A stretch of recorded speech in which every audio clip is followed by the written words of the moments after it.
Hay personajes que marcan lo que es el legado de una ciudad e incluso de un país. Agustina de Aragón es una de ellas. En el programa Antecesor de Aragón TV se han analizado sus restos y a través de ellos hemos descubierto lo que fue la vida de la heroína de los sitios después de ese momento crucial de la historia. Si te quedas con nosotros, aquí en Antecesor Podcast, te vamos a contar el antes. ¿Qué pasó para llegar a una situación como los sitios de Zaragoza?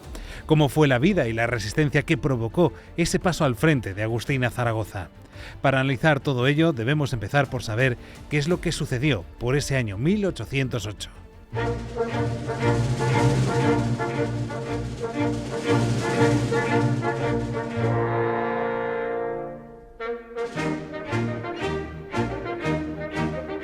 Tras los acontecimientos de la Revolución Francesa, Napoleón Bonaparte fue nombrado emperador de los franceses. Napoleón, gran estratega y reconocido militar, se puso como gran objetivo la expansión del Imperio francés. Tras caer derrotado ante el ejército británico, Napoleón se propuso ocupar Portugal, aliada tradicional del Reino Unido, para cerrar las rutas comerciales de los primeros. Por ello, el 27 de octubre de 1807 se firmó el Tratado de Fontainebleau, en el que Manuel Godoy, valido del rey Carlos IV, permite a las tropas francesas su paso por España para invadir el país luso. En apenas un mes de contienda, el territorio de Portugal fue invadido por el ejército francés y la familia real portuguesa se vio en la obligación de marcharse al exilio a Brasil. Sin embargo, más de 65.000 soldados franceses comenzaron a establecerse en importantes capitales españolas como Burgos, Salamanca, Pamplona, San Sebastián o Barcelona. El 17 de marzo de 1808 se produjo el motín de Aranjuez, que provocó la caída de Godoy, la abdicación de Carlos IV y la subida al trono de Fernando VII. Padre e hijo serían convocados posteriormente por Napoleón. A inicios de mayo de 1808 tuvieron lugar las conocidas abdicaciones de Bayona. Carlos IV cedió la corona de España a Napoleón y Fernando VII abdicó al día siguiente. El 6 de junio, Napoleón nombró a su hermano mayor como rey de España. Desde entonces, José Bonaparte, conocido como Pepe Botella, gobernó el reino español durante un periodo de 5 años. Uno de los primeros movimientos del ejército francés tras el nombramiento de José Bonaparte fue sitiar Zaragoza, plaza clave para garantizar las comunicaciones y el abastecimiento de las tropas españolas en Cataluña y controlar Aragón.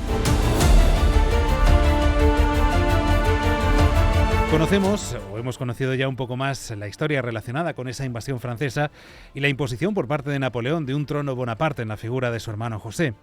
Él, desde entonces, denominado Pepe Botella. Visto con los ojos del presente, nos encontramos, por un lado, con la sensación de que era quizás a lo mejor una buena oportunidad para avanzar en derechos individuales y crecer como sociedad en torno a los valores de la Ilustración, pero por otro, tenemos el hecho de que intentarán ser impuestos esos valores por una fuerza extranjera. Supongo que es un poco esa dicotomía lo que se vivió también dentro de la propia sociedad española y, por supuesto, también aragonesa y zaragozana. Los sitios marcaron ese antes y después en la defensa patria, pero ¿cómo fueron los sitios desde dentro? ¿Cómo era la sociedad aragonesa? Estaba también dividida por la presencia de esos afrancesados.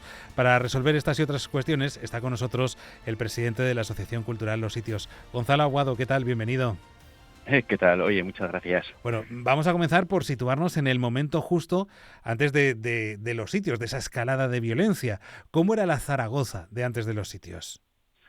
Bueno, pues la Zaragoza de antes de los sitios era una ciudad muy bella que, según algunos, era calificada como la Florencia de España, porque estaba llena de templos preciosos, de un montón de palacios renacentistas, tenía también un montón de torres que ahora nos costaría imaginar, y era una ciudad que en realidad estaba en pequeña, vamos a decir, decadencia, porque hay que pensar que Zaragoza había sido la capital de un reino y que incluso hasta comienzos del siglo XVIII se y se planeó como que hubiese sido incluso la capital de España.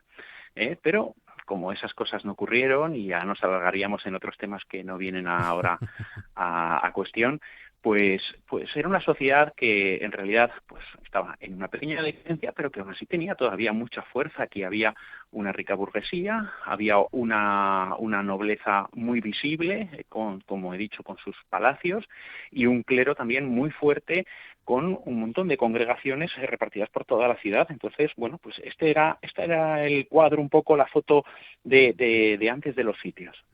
Me gustaría preguntarte qué es lo que motivó, qué es lo que detonó la resistencia tan encarnizada que hubo en Zaragoza. Lo digo porque sí que es cierto que hubo un alzamiento en todo el país, con el levantamiento del 2 de mayo en Madrid, etcétera, etcétera, pero Zaragoza es el ejemplo precisamente de resistencia a los franceses a través de los sitios. ¿Qué es lo que hizo que fuera tan especial? Bueno, el que fuera tan especial no se lo podían imaginar nadie. En realidad todo vendría a consecuencias de lo que supuso la batalla de las Heras, que fue un éxito inesperado.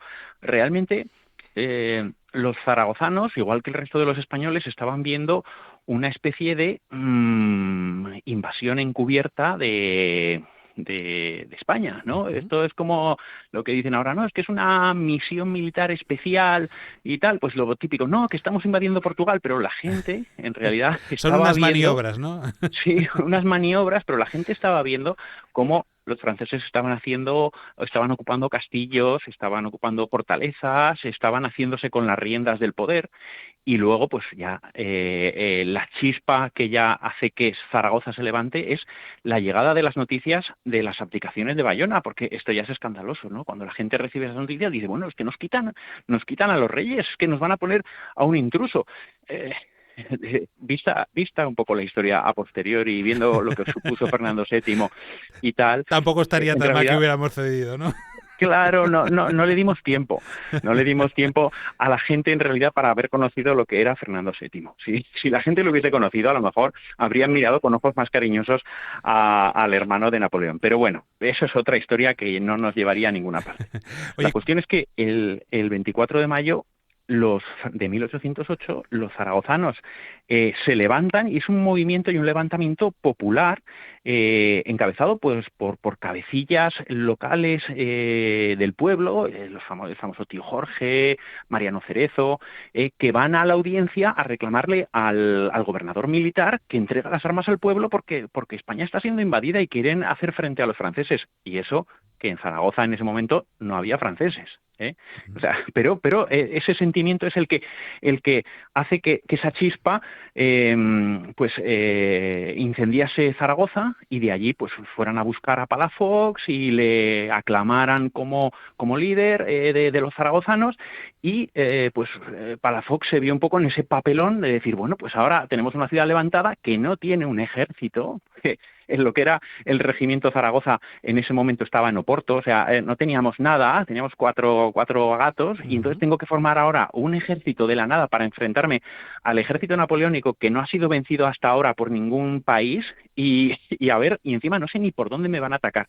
Entonces, imagínate el papelón y lo que vendría luego, pues es que, claro, Zaragoza pues se prepara como buenamente puede, y espera a que le vengan, pero no sabe por dónde van a venir, no sabe si los franceses vendrán pues por Madrid, por Barcelona, por Pamplona, ¿por dónde van a venir? ¿No? Pues bueno, al final efectivamente vienen por Pamplona, por Tudela, y todos los combates que intenta hacer Palafox en campo abierto son un auténtico fracaso. Y es lógico porque las fuerzas españolas, las fuerzas que habían formado los zaragozanos, eran fuerzas que no estaban totalmente preparadas, bueno, yo diría totalmente apenas preparadas para un combate en campo abierto. Entonces, son fracasos terroríficos y es normal que cuando vieran los franceses los muros de Zaragoza dijeran, bueno, pues ya está, visto lo visto y que los contrincantes que nos vamos a encontrar dentro son los mismos que nos hemos encontrado fuera, pues esta tarde estaremos tomándonos un croissant en las calles de Zaragoza. Bueno, y en vez del croissant se encontraron con el adoquín, en este caso, ¿no? Sí, además bastante duro. Y fue un disgusto porque efectivamente eso es lo que lo cambió todo. El que el 15 de agosto los franceses no pudieran entrar en Zaragoza supuso un cambio histórico impresionante porque en ese momento los zaragozanos dijeron, ostras, sí que podemos pararlos. O sea, podemos llegar a parar, a frenar a un ejército que hasta ahora nadie ha conseguido frenar. Y por otro lado, los franceses dicen, ostras, vaya jarro de agua fría que pensábamos que esto lo íbamos a coger poco menos que en un paseo militar y ahora nos vamos a tener que meter en un asedio que encima todavía no se imaginaban lo que iba a suponer ese asedio, que luego iban a ser 2, que iba a ser guerra urbana, en fin, una cosa impresionante. Vamos por partes entonces, vamos con ese primer asedio. ¿Cómo fue el primer sitio de Zaragoza? Bueno, pues el primer sitio de Zaragoza, hay gente que no lo califica ni siquiera de asedio, porque la ciudad realmente no estuvo cerrada todo el tiempo, estuvo semiabierta y semicerrada, ¿no? Y de hecho, el propio Palafox entraba y salía y traía refuerzos y de vez en cuando pues iban entrando más fuerzas. Entonces, no era realmente un asedio, pero lo cierto es que vemos allí cosas bastante modernas que ahora nos suenan bastante, sobre todo ahora que vemos imágenes de Ucrania y tal, pues cosas que hasta entonces no eran tan normales, como es, por ejemplo, el bombardeo de una ciudad, que los franceses empezaran a bombardear la ciudad para machacar un poco la moral de los zaragozanos. Y luego, pues, otra de las cosas y de las características que tiene ese primer sitio es que los franceses, cuando hacen su famoso asalto del 4 de agosto, consiguen entrar en Zaragoza, pero los zaragozanos no se rinden, no quieren, o sea, a pesar de que los franceses han entrado y entonces, según la forma de pensar de la época, cuando entraban ya en una ciudad, pues la ciudad honorablemente se podía rendir y decir, oye, hemos luchado aquí cabalmente y ahora ya pues nos rendimos. Pues Digamos que la no, opinión los del pueblo no zaragozanos, importaba, hemos tomado las fuerzas vivas, es lo que interesa, ¿no? Digámoslo así. allí está, pero no, aquí se encontraron con una guerra urbana, en una pesadilla de luchar por el tubo, por calles estrechas donde les llovía de todo, donde tenían que empezar a luchar casa por casa y realmente no estaban preparados en ninguno de los aspectos, ni con fuerzas suficientes, ni moralmente para semejante batalla, y encima les llegan las noticias espantosas de que casualmente ha sido vencido el general Dupont en Bailén y que el general Castaño se está arrastrando a los franceses y les está obligando a replegarse. Entonces, los franceses, viendo que no han tenido éxito en Zaragoza, pues se ven obligados a replegarse y así termina el primer sitio de Zaragoza. Y entre el primer sitio y el segundo sitio, ¿qué es lo que sucedió en Zaragoza? ¿Se Pues reagruparon los ciudadanos? ¿Se buscó ayuda de algún sitio? ¿Qué es lo que pasó? Bueno, pues o sea, en ese periodo entre sitios, para empezar, los zaragozanos estaban muy, muy contentos y muy felices, y algunos, pues poco menos, que se vanagloriaban de que habían vencido a Napoleón y que le habían dado una patada en el trasero y que ya nunca más iba a volver. Y, y bueno, pues son estas cosas un poco eufóricas que, bueno, no todo el mundo lo veía de esa manera. De hecho, pues el principal ayudante de Palafox en el tema de fortificaciones, que era San Genís, que luego moriría en el segundo sitio, empieza rápidamente a fortificar la ciudad. O sea, dice, vale, nos hemos librado de esta, pero los franceses seguro que van a volver. Hay que empezar a fortificar porque Zaragoza no era una ciudad fortificada. Zaragoza era una ciudad, por ejemplo, Navarra, sí que, o sea, Navarra, Pamplona. Pamplona tenía una ciudad fortificada.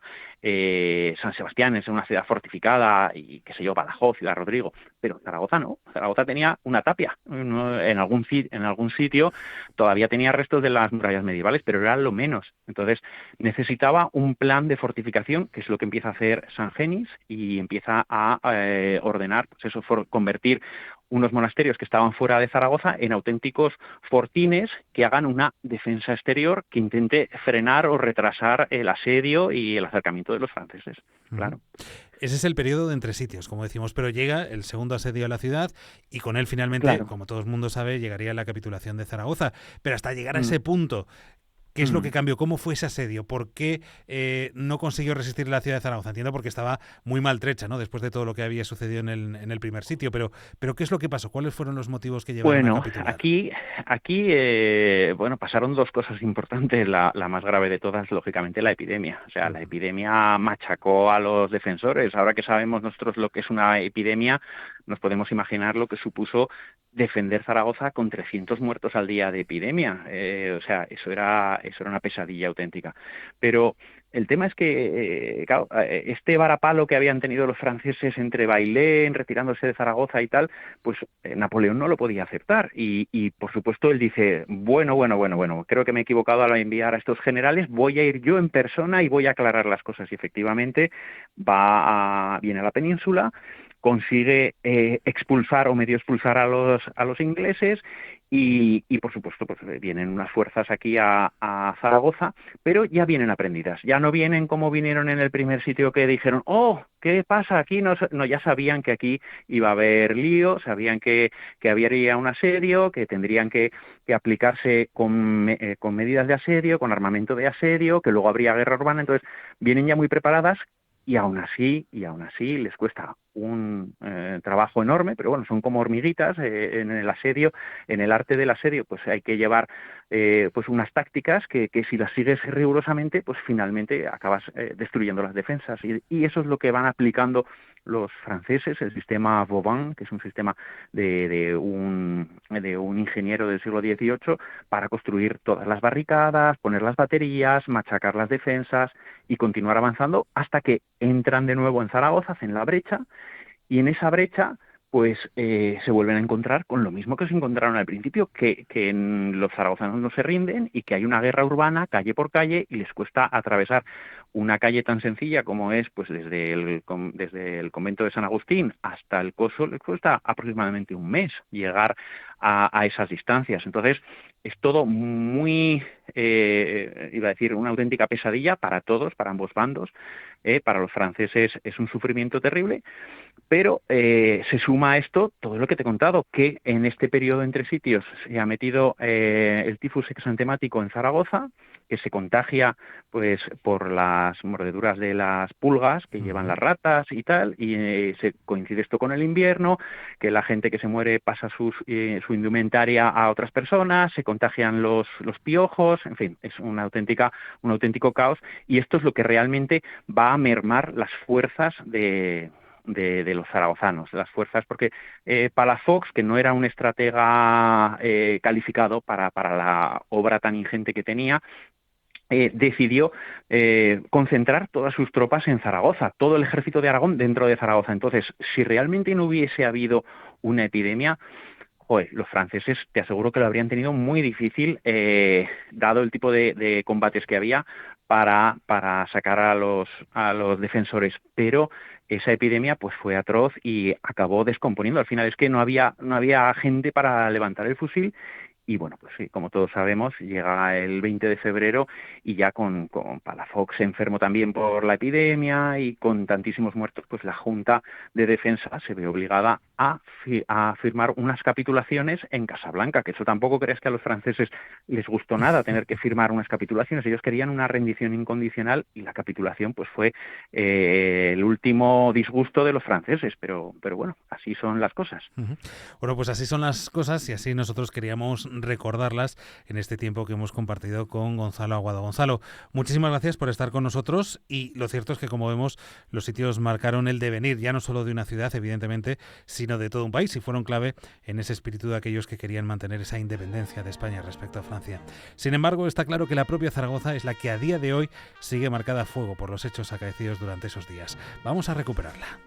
Durante los sucesos que ocurrieron en los sitios de Zaragoza, una gran cantidad de monumentos, edificios y calles actuales de la capital aragonesa fueron plazas protagonistas en la contienda. El Palacio de la Aljafería, por ejemplo, sirvió como prisión para ambos bandos. Además, el palacio también se utilizó como fortaleza durante los combates. El 15 de junio de 1808, uno de los primeros ataques del ejército francés se realizó sobre el cuartel de caballería que se encuentra en el actual Paseo María Agustín. La Puerta del Carmen fue otro de los emplazamientos por los que el bando francés lanzó su primera ofensiva al comenzar la batalla. Otros lugares de la capital aragonesa también son famosos en la historia de los sitios. El Colegio de las Escuelas Pías o el Palacio Renacentista de los Luna, cerca de las actuales Avenida César Augusto y el Coso, son dos ejemplos de ello. También son muy conocidos varios monumentos que sufrieron en sus carnes las distintas batallas. Es el caso de la Basílica de Nuestra Señora del Pilar y el Puente de Piedra, dos localizaciones que fueron escenario de las reyertas y los bombardeos. Cerca de 50 calles de la Zaragoza actual deben sus nombres a diversas acciones o héroes de los sitios. Algunas de las más conocidas por los zaragozanos son las calles del 2 de Mayo, 4 de Agosto, las calles de José de Palafox, de Agustina de Aragón y de Francisco Espoz y Mina, o los paseos de la Independencia, María Agustín y de la Mina. En 1909 se inauguró la Glorieta Sasera y se colocaron dos cañones junto a un obelisco en recuerdo del Reducto del Pilar.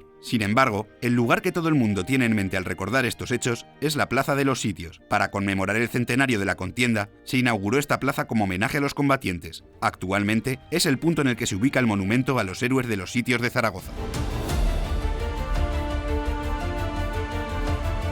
Lugares emblemáticos, sin duda, que siguen existiendo en esa capital aragonesa, y la memoria de los sitios, que sigue presente. Desde hace ya unos cuantos años, la Asociación Voluntarios de Aragón se encarga de poner en valor esa historia mediante recreaciones históricas que se han convertido en un auténtico referente internacional. Para hablarnos de ellas está con nosotros precisamente Luis Orando, de la Asociación Voluntarios de Aragón. Luis, bienvenido, ¿qué tal? Hola, muy bien.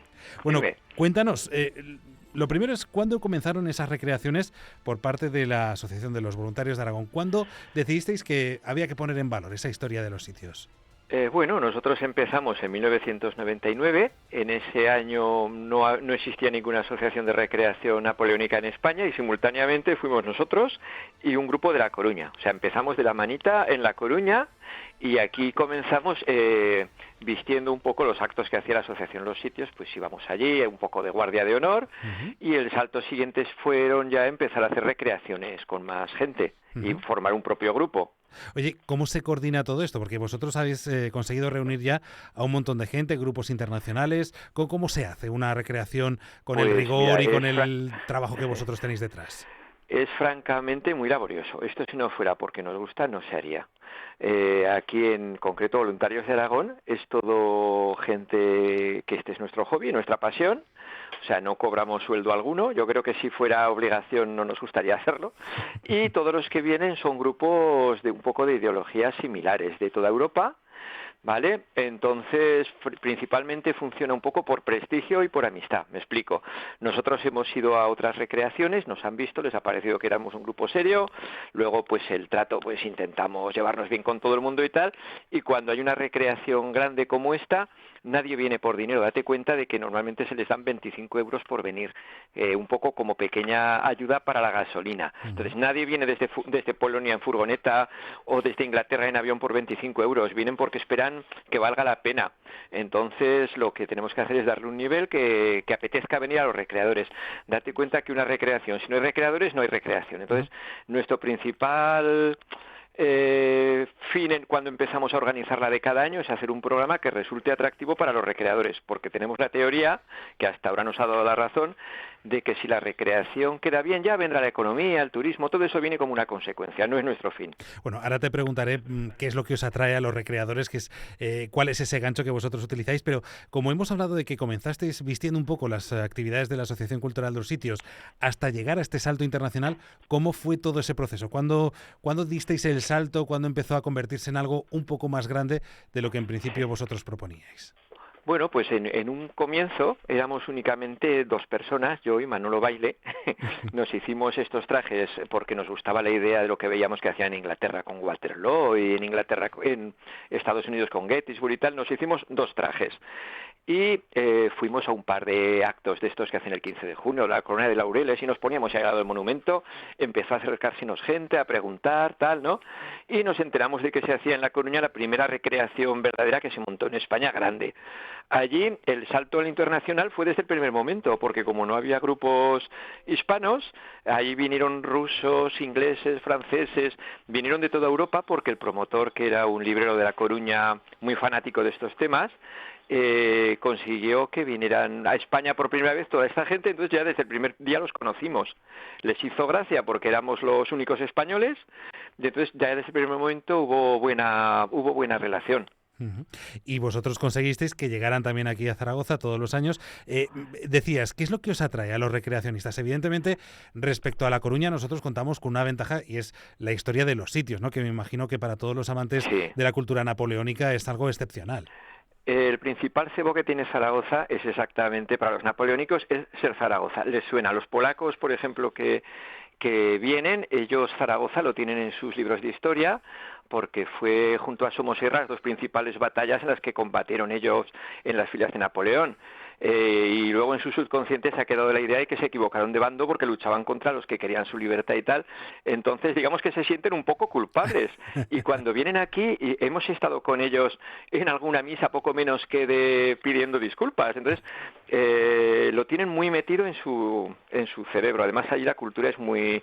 la cosa de historia militar y tal no es como aquí. Ahí la llevan muy metida.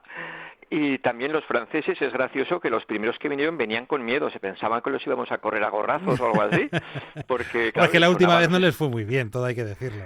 Sí, sí, la verdad es que algo de razón no les faltaba. Y ya te digo, el ambiente es como muy de amistad y de compañerismo. A mí, de hecho, el estar las 24 horas del día con el uniforme o con el atuendo que me corresponda, viviendo de continuo, no como si fuésemos unos actores que te contratan de 5 a 7. Ujú. Aquí no, es que dormimos, comemos, estamos todo el rato en nuestra pose, porque es que es lo que nos gusta. Ujú. Me ¿Sabes? gustaría Entonces, preguntarte, eso la gente lo ve. me gustaría precisamente preguntarte por eso, ¿cómo os organizáis vosotros en las jornadas y cómo las organizáis a nivel de actividades? Me refiero, porque hay escenas concretas que hay que preparar con ese rigor histórico que mencionábamos, hay Sí. que organizar a toda la gente, etcétera, etcétera, etcétera, ¿no? Hombre, lo primero que intentamos conseguir es que los grupos que vengan den un rigor concreto, que les exigimos que envíen fotografías.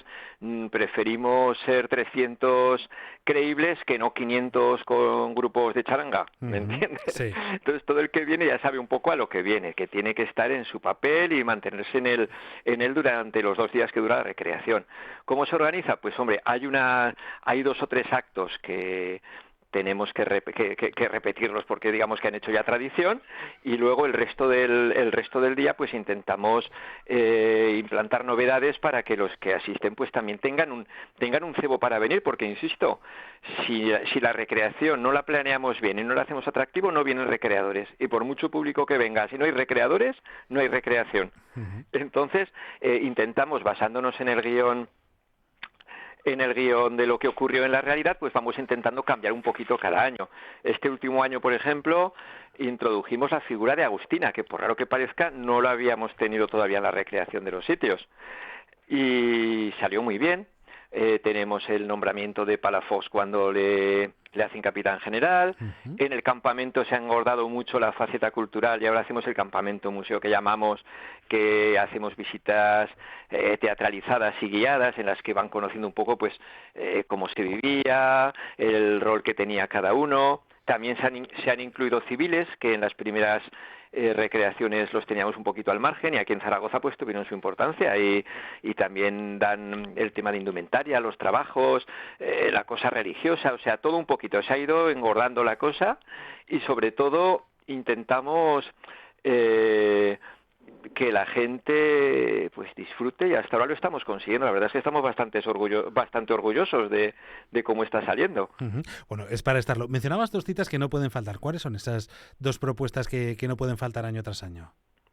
Bueno, la presentación de grupos en la Plaza del Pilar, Ujú. en parte también es porque el ayuntamiento pues también nos pone un poco sus pautas, ¿no? Como nos han dicho a veces, para poder hacer lo que queréis tendréis que decir alguna cosa a lo mejor que no os apetezca tanto, pero bueno, Ya.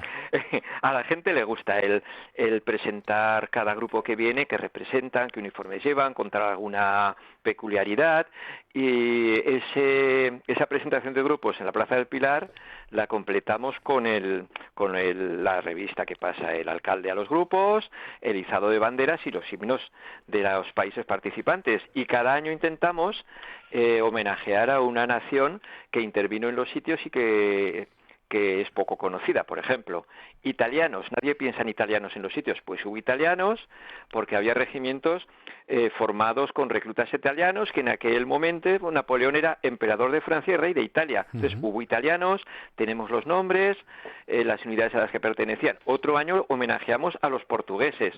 Hubo 2 regimientos de portugueses, uno de ellos desertó y fueron los que defendieron la Aljafería. Poca gente sabe que hubo portugueses aquí. Ujú.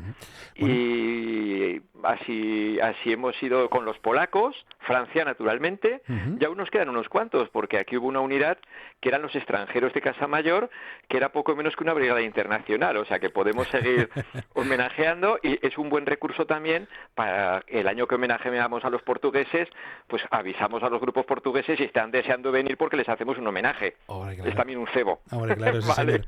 Oye, Luis, hablando precisamente de todo eso, claro, vosotros también participáis en recreaciones internacionales fuera de Zaragoza. ¿En cuántas podéis participar a lo largo del año? Mira, nosotros tenemos una hoja de servicios, como en la mili, en la que vamos apuntando cada voluntario los actos a los que ha asistido. y al que asiste más en el año, pues le hacemos ahí un reconocimiento público. No nos llega para darle una paga ni nada de eso, pero sí que le damos un diploma o alguna cosa, ¿no? Y normalmente pueden ser 30 y tantos actos al año el que más va. Lo normal de actividad del grupo pues pueden ser 15 recreaciones, una cosa así que podamos asistir. Y como son grupos que son, como nuestro nombre dice, voluntarios de Aragón, nadie está obligado a ir a todo. Hay algunos socios que solo vienen el día de la ofrenda, bueno, ellos se lo pierden, ¿no? Y otros, en cambio, van a todas. Los que no fallan son los divorciados y los solteros. Los sin compromiso, ¿no? En este caso. Como decía, que el Colón no habría descubierto América si hubiera estado casado. Bueno, lo digo así de broma porque también tenemos varias chicas en el grupo, pero sí que es cierto que, claro, los que tienen menos ataduras son los que lo tienen más fácil para poder asistir. Claro, sí, señor. Bueno, pues la puesta en valor de lo que es nuestra historia, en este caso nosotros lo hacemos a través de la recuperación y el estudio de los restos de Agustina en Antecesor, y aquí en Antecesor Podcast a través de la gente que lleva años también poniéndolo en valor, además convirtiéndolo en una actividad atractiva para todo el público. Así que quiero dar las gracias a Luis Orando por habernos acompañado en este capítulo de Antecesor Podcast, y quiero recordar que nosotros queremos poner un contexto, un entorno al análisis científico e histórico del programa de Aragón TV. La experiencia completa parte del propio programa, que si no lo viste, lo puedes volver a ver en Aragón TV a la carta, y después nosotros te esperamos aquí en nuestro formato podcast. Muchas gracias también a vosotros, a los oyentes, sobre todo también a los de fuera de Aragón, que sé que se han interesado en este proyecto. Espero que lo hayáis disfrutado mucho y nos vemos en la próxima. Adiós.